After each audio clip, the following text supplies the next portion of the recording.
Yes, mga kabayan, welcome back to my vlog, Superman Travel, Western Perth, Australia. So mga kabayan, nag-upload tayo kagabi ng video, continuation ng sa 4x4 sa Hilux.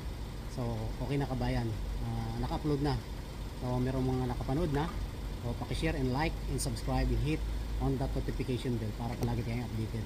So pag na-hit niyo kabayan yung subscribe button, merong i-hit din niyo yung bell. Tapos meron lalabas sa tatlong choices doon. Pakipindot yung all bell para every time mag-upload tayo ng video ay manonotify kayo ni YouTube. Ay yung unang makakapanood ng i-upload ni Super Mario Travels.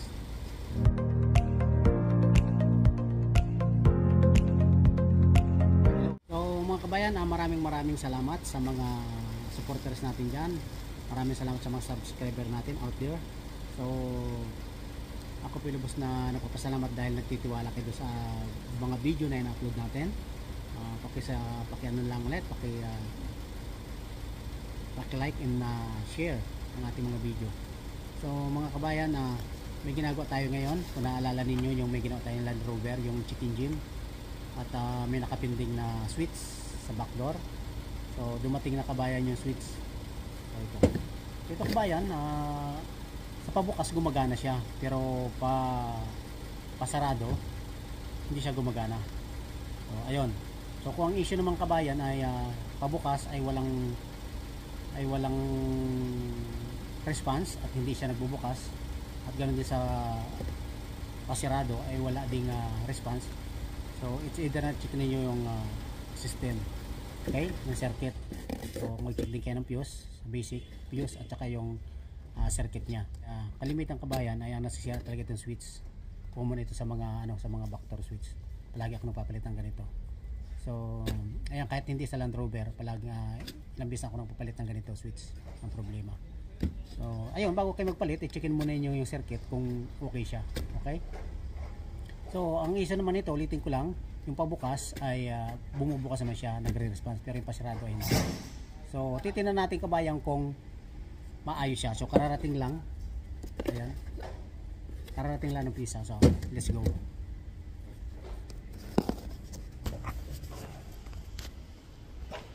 Papakita ko sa inyo kabayan kung paano pagpalit. Mabilis lang. So ito. Binuksan ko siya. Kabayan siya. Isasarado natin. Yan. Pipindutin lang yan. Ayaw magsara. So kailangan i-manual siya. So ganyan. So iano natin. Nandito yung switch niya. Pipindutin natin kung magbubukas. Yan. Nagbubukas siya kabayan. Ayan. Nagbubukas siya. Diba? Pero pagpa ano siya,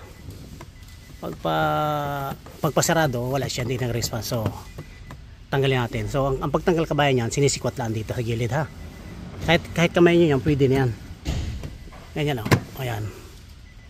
Yan. Kung hindi naman makamay, pwede sikwat yun. Ganito kaliit natin screw. Okay? Tanggalin natin kabayan. Okay? Ayan. Yan lang kayo. So hilahin yung konektor kabayan ha. Hilahin yung konektor lang para matanggal. So madali lang tanggalin naman. So pag tanggalin ito, kung hindi nyo mahatak ng kamay, ay sikwatin nyo ng maliit na screw. Thin screw, flat screw. Yan. So para matanggal siya. So tanggalin lang yung konektor. So ito yung konektor niya. So madali lang naman, ang tatlong wire lang naman yung kabayan, yung signal at saka yung yung positive at saka ground. Positive ground. Pag may positive at ground, okay siya kabayan. Okay? Mabilis lang chicken yan. Kung mas maganda, kuha ka ng magandang ground. So makikita mo agad yung positive dyan. May supply. Okay? At saka yung negative. Okay? Ayan, na-check na natin kabayan yan. Pero sa mga ganitong common to. Okay? Papalitan natin. Ito yung bago kabayan. So, bakit hindi gumana kabayan? Round diagnose tayo. So ayan. Ito nakabit na natin. Ayan. So sana gumana kabayan ha. Ganyan lang natin. So lagi nakaharap ito, hindi naman pwedeng baliktad na ganyan. Diba? Nakaparang yung facing niya. Tingnan ninyo. Ayan. So ayan, pindot natin. O ayaw. Ayaw kabayan. Baliktad ata. Baliktad. Baliktad kabayan na ilagay ko. Hindi pala yung bago. Baliktad. Ito yung bago. Ay, nako. Ayan. Yan, ito na yung bago. Ayan, bumaba na siya, oh. Ayan, bumaba na siya. Di ba? So, buksan ulit natin. Ayan, so, pa natin, pasarado ulit. Isang pindot lang. Ayan, oh. Diba? Simarado na siya. So, okay. Buksan ulit natin kasi kukunin natin yung ating gamit.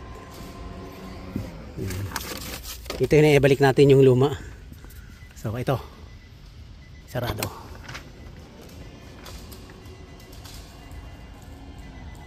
Okay. So, kabayan, solve. Kano lang kabilis magpalit ng switch. Doctor switch. So, ayan. Okay mga kabayan, sana po ay natutunan kayo. Please subscribe and hit on that notification bell para palagi kayo updated. Okay, this is Super More Travels. Once again, Mr. Perth, Australia. Bye bye.